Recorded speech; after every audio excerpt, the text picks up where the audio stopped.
Hello students, in the video 12th chemistry chapter 13 organic nitrogen compounds la chemical properties of benzene diazonium chloride இதோடைய replacement reactions involving loss of nitrogen. இந்த நைட்ரஜனை வந்து loss பண்ணி என்ன மாதிரியான reactions இருக்கு அப்படினு பார்க்க போறோம். இந்த நைட்ரஜனை லாஸ் பண்றதுக்கு நிறைய ஆட்டத்தை வச்சு நிறைய ரியாக்ஷன் இருக்கு. ஃபார் எக்ஸாம்பிள் ஃபர்ஸ்ட் வந்து ரீப்ளேஸ்மெண்ட் பை ஹைட்ரஜன். ஒரு ஹைட்ரஜனை ரீப்ளேஸ் பண்ணிட்டு எப்படி நைட்ரஜனை வந்து வெளியேற்றுறோம் அப்படிங்கறத பார்க்க போறோம்.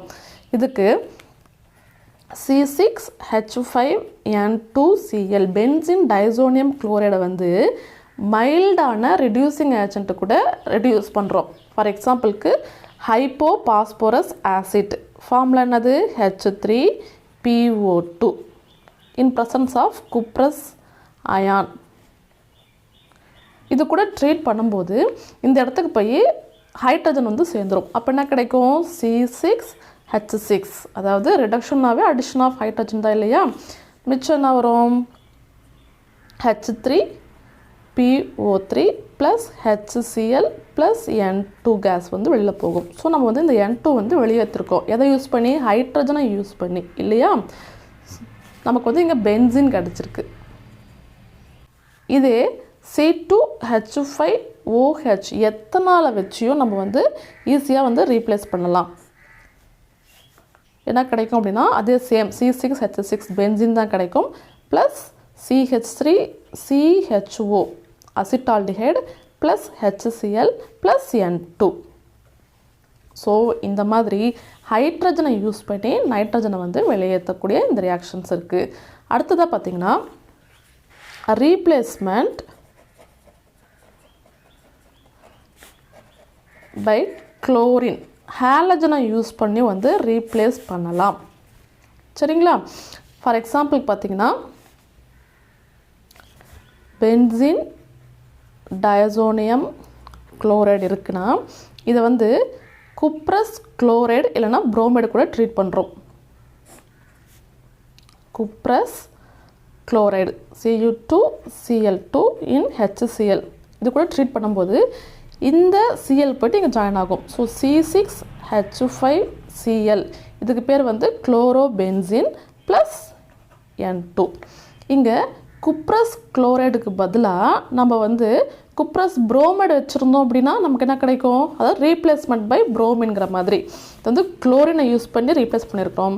இதே bromine யூஸ் பண்ணி வந்து ரீப்ளேஸ் பண்ணலாம். எப்படி C6H5N2Cl இது கூட வந்து இங்க cuprous chloride போட்டோம் இல்லையா அதுக்கு பதிலா வந்து cuprous bromide போட்டுட்டோம். இங்க வந்து HBr எடுத்துக்கணும். நீங்க என்ன எடுத்துக்கறோமோ அதுக்கு தகுந்த alkyl halide தான் எடுத்துக்கணும் இங்கேயும். அப்ப நமக்கு வந்து bromobenzene கிடைக்கும் plus N2. சரிங்களா. இந்த ரியாக்ஷனை வந்து சாண்ட்மேயர் ரியாக்ஷன்னு சொல்வாங்க. நம்ம அடுத்து வந்து சயனைட் வச்சும் வந்து ரீப்ளேஸ் பண்ணலாம். சயனைட் இப்போ C6H5N2Cl இப்போ இங்க என்ன பண்ணனும் அப்படினா இந்த cuprous chloride cuprous bromide எடுத்துக்க பதிலா cuprous cyanide எடுத்துக்கணும். CuCN இங்க வந்து KCN. அப்ப என்ன கிடைக்கும் cyanobenzene C6H5Cn plus N2. சரிங்களா. இந்த மாதிரி நடக்கக்கூடியதுக்கு பேர் வந்து சாண்ட்மேயர் ரியாக்ஷன் சொல்வாங்க. இதுலயே பாத்தீங்கன்னா C6H5N2Cl இங்க வந்து குளோரினை யூஸ் பண்ணி தான் வந்து நைட்ரஜனை ரீப்ளேஸ் பண்றோம். ஆனா ரியாக்டன்ட் வந்து வேறப்படுது. இங்க வந்து cuprous chloride HCl எடுத்துட்டோம் இல்லையா. ஆனா இங்க வந்து வெறும் காப்பர் பவுடரையும் HCl எடுத்துக்கும்போது நமக்கு அதே வந்து chlorobenzene ஃபார்ம் ஆகும். C6H5Cl plus N2 same reaction தான். ஆனா வந்து இந்த ரியாக்டன்ட் எடுத்துட்டோம் இல்லையா அது மட்டும் மாறுபடும்.